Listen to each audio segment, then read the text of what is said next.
আলী, আরে ভাই আপনার হঠাৎ করে কি হয়েছে? এটা আমার বন্ধুর আলীর ঘর, আজকে ওর বার্থডে, ওকে একটু ঢাক দিবেন। আলী, হ্যাঁ কি হয়েছে? ওই ওই তোর বন্ধু। আরে শামিম, আলী তুই এনেই কারা? ওর শরীরে যদি হাত দেস তাহলে তোর খবর আছে। কিন্তু বাবা ও তো অসুস্থ, দেখো ঘরে ঢোক।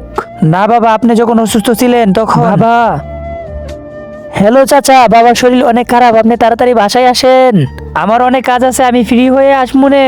হ্যালো ফুফু, কিন্তু তার আগে আল্লাহকে ভালোবেসে থাকলে ভিডিওতে লাইক দিয়ে চ্যানেলটা সাবস্ক্রাইব করে দাও। আর যদি সাবস্ক্রাইব না করো আমি ভাববো তুমি আল্লাহকে ভালোই বাসো না। কমেন্টে বলে যাও আই লাভ আল্লাহ। আরে সামিম, আমার বাবার শরীর অনেক খারাপ, তাড়াতাড়ি আমাদের বাসায় চলে আয়। আরে কি হয়েছে আঙ্কেলের? চল তাড়াতাড়ি হসপিটালে নিতে হবে। আরে বাবা, আপনি যখন অসুস্থ ছিলেন আমার বন্ধুই আগে আসছিল, কোনো ফ্যামিলির লোক না। আরে সাহিম বন্ধু, তোর কিছু হইতে দিব না, তাড়াতাড়ি হসপিটালে চল।